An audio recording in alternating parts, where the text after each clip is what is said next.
2020-21 में इस पंचायत में एक सड़क बनी, जो वार्ड कार्यान्वयन समिति के द्वारा राशि की निकासी हुई और सड़क का निर्माण हुआ। ग्रामीण भी कहते हैं कि 2021 में सड़क का निर्माण हुआ।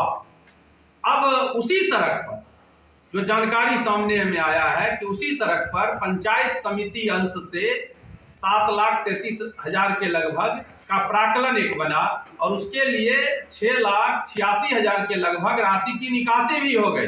सड़क निर्माण भी कागज पर पूरा दिखा दिया गया, यानी कागज पर ही सड़क बनाने का प्राक्कलन तैयार हुआ, कागज पर ही निर्माण हो गया और कागज पर ही राशि की निकासी हो गई। एक ही योजना। नियम भी है कि कोई भी अगर निर्माण कार्य हुआ है तो उस पर 5 साल के बाद ही कोई विभाग राशि खर्च कर सकता है। तो आपने 2021 में जो सड़क बना उस पर 2023 में कैसे राशि की निकासी करके आपने काम किया। ग्रामीणों का कहना है कि 2021 के बाद इस पर एक ईंट नहीं लगा है और सड़क आज भी ठीक है, लोग उस पर चल रहे हैं। तो ये पंचायत समिति अंश से कैसे उस पर राशि खर्च हुआ। नीतीश कुमार कहते हैं कि यह सुशासन की सरकार है, जीरो टॉलरेंस पर काम करती है। तो नीतीश कुमार जी से हम पूछना चाहते हैं कि आपका सुशासन की सरकार कहां है, आपका जीरो टॉलरेंस कहां है कि आपके अधिकारी मिली भगत करके इस तरह से योजनाओं में भ्रष्टाचार करने का काम किया। ये तो पहले सुने थे कि योजना का निर्माण कहीं हुआ, गुणवत्ता में कमी मिलती थी, लेकिन ये तो दूसरा मामला है कि कागज पर ही योजना बना, कागज पर ही निर्माण हो गया और कागज पर ही राशि की निकासी हो गई। ये बड़ा गंभीर मामला है। अगर इस तरह का मामला, ग्रामीणों ने एक पिटीशन आज से 20 दिन पहले जिलाधिकारी को दिया, कोई जांच नहीं। हमारे पूर्व प्रखंड प्रमुख यहाँ शत्रुघ्न जी बैठे हुए हैं, इन्होंने अपने साथियों के साथ डीएम से मिला, आवेदन दिया, प्रखंड विकास पदाधिकारी को आवेदन दिया और आज 15-20 दिन हो गया, कोई जांच कोई कार्रवाई नहीं और इस पूरे मामले को लिपापोती करने की कोशिश अधिकारी कर रहे हैं। ये मामला जब संज्ञान में आया तो आज बेगूसराय के सांसद गिरिराज सिंह जी हैं, जो भारत सरकार में पंचायती राज और ग्रामीण विकास मंत्री है। केंद्र पैसा भेजता है, राज्य सरकार खर्च करती है, राज्य सरकार भी राशि अपनी लगाती है, लेकिन इस तरह से योजनाओं में लूट हो और एक तरफ आप सरकार, बिहार सरकार कहे कि ये जीरो टॉलरेंस और सुशासन की बात करे, ये सुशासन कहां है। इसलिए हम ये मांग करते हैं अधिकारी से कि आप इसका त्वरित जांच करें। नहीं जांच किए तो यही स्थिति बनी। तो हमारे राम प्रवेश जी यहाँ हैं, जो सांसद प्रतिनिधि भगवानपुर से हैं, शत्रुघ्न जी हैं, हम हैं। ये लोग 11 अप्रैल से भगवानपुर प्रखंड मुख्यालय पर आमरण अनशन करने का काम करेंगे और इसका पूरा जिम्मेवारी जिला प्रशासन की होगी कि आपको 20 दिन पहले जब इस तरह के भ्रष्टाचार का मामला आपके सामने जब रखा गया तो आपने जांच क्यों नहीं करवाया। अगर सही में नहीं किया गया है कोई बात नहीं है, अगर गड़बड़ी है आप जांच तो पहले करवाइए। जांच से ये सामने तो आए कि पब्लिक डोमेन में जो बात है, पब्लिक बोल रही है कि हाँ गड़बड़ी हुई है, लेकिन आप जांच नहीं करवा रहे हैं। आप जांच करवाइए, अगर गड़बड़ी नहीं हुई तो ये भी बात पब्लिक जाने कि गड़बड़ी नहीं हुई है, और गड़बड़ी हुई तो ऐसे अधिकारियों पर कार्रवाई होना चाहिए, सुसंगत धारा के तहत प्राथमिकी दर्ज होनी चाहिए, ताकि दूसरा कोई अधिकारी, कोई भी जनप्रतिनिधि इस तरह का काम करने को नहीं सोचे। लेकिन अगर ऐसा हुआ है तो एक ही योजना क्यों होगा।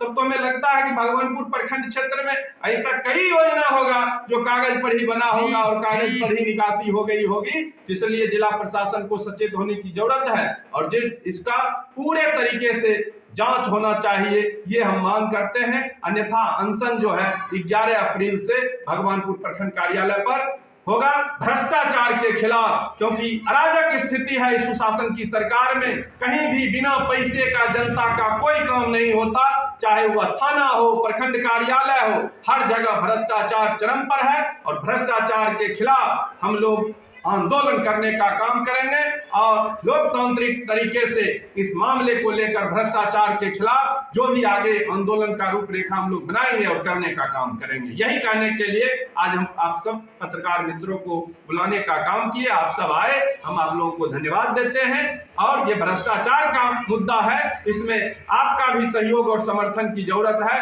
क्योंकि भ्रष्टाचार जनता का पैसा, जनता के टैक्स से जो पैसा सरकार के खजाने में जाता है, उसी टैक्स के पैसे से विकास पर खर्च किया जाता है। तो जनता के पैसे का इस तरह से अगर बंदरबाट होगा तो हम लोग इस पर में विपक्ष की भूमिका निभाते हुए अगर सरकार अपने रास्ते से डगमगाएगी, सरकार की व्यवस्था अपने रास्ते से डगमगाएगी, तो विपक्ष का काम है कि हम उसको आईना दिखाने का काम करें और हम उसको रास्ता भी बताने का काम करें कि आप रास्ते से भटक रहे हो, आप रास्ते पर आओ, और आप अगर सुशासन की बात करते हैं तो सुशासन दिखना भी चाहिए। आम लोगों के द्वारा जब शिकायत किया गया तो सर स्थानीय जो विधायक हैं स्थल पर गए, निरीक्षण किए, उन्होंने स्वीकार भी कर लिया ये सड़क निर्माण जो है पूर्व में किया गया है। उन्होंने ये बात कही मीडिया से, हम लोग जो है इसको सदन में उठाने का काम करेंगे।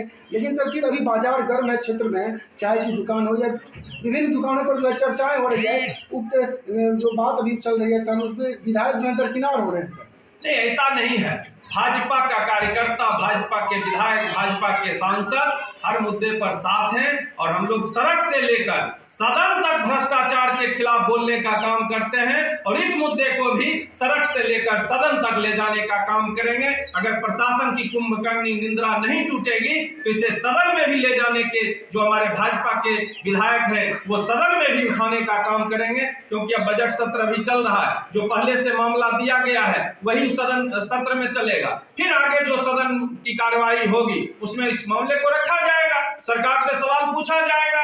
और आप तो देख रहे हैं कि अभी हर मुद्दे का, जनता का जो भी मुद्दा है, भाजपा मुखर होकर सदन में रखने का काम करता है। हमारे भाजपा के जो विधायक, नेता, प्रतिपक्ष सदन में रखने का काम करते हैं। तो हम सड़क से लेकर, क्योंकि हम सरकार में नहीं, हम बिहार में विपक्ष में हैं, तो विपक्ष का जो दायित्व बनता है हम सड़क से लेकर सदन तक इस मामले को ले जाने का। समय सर जांचोपरांत अगर कार्रवाई नहीं हुई थी, जो आपके द्वारा जो धरना दिया जाएगा, क्या उसमें स्थानीय विधायक शामिल होंगे?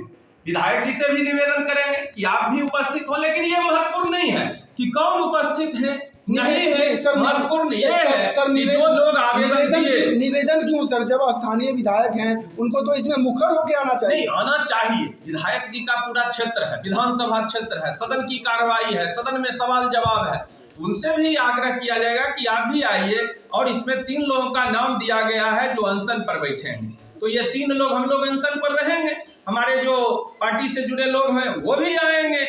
लेकिन ये कोई धरना नहीं है कि हमको शक्ति प्रदर्शन करना है कि हम 500 आदमी के साथ आए कि 5 आदमी के साथ आए। अनशन जो होता है वो जो लोग आवेदन दिए वो वहां रहेंगे, बाकी जो हमारे पार्टी के पदाधिकारी हैं, कार्यकर्ता है, जो समय अनुसार जिनके पास समय होगा वो भी आएंगे और उसमें अपना उपस्थिति देंगे। लेकिन ये शक्ति प्रदर्शन नहीं है, ये सत्ता के सामने सवाल रखने का एक तरीका है और लोकतांत्रिक तरीके से हम सरकार के सामने अपनी बात रखने के लिए वहां मुखर रूप से नजर आएंगे। सर नाम क्या हुआ? प्रभाकर कुमार राय, सांसद प्रतिनिधि बछवाड़ा, भाजपा जिला कार्य समिति सदस्य।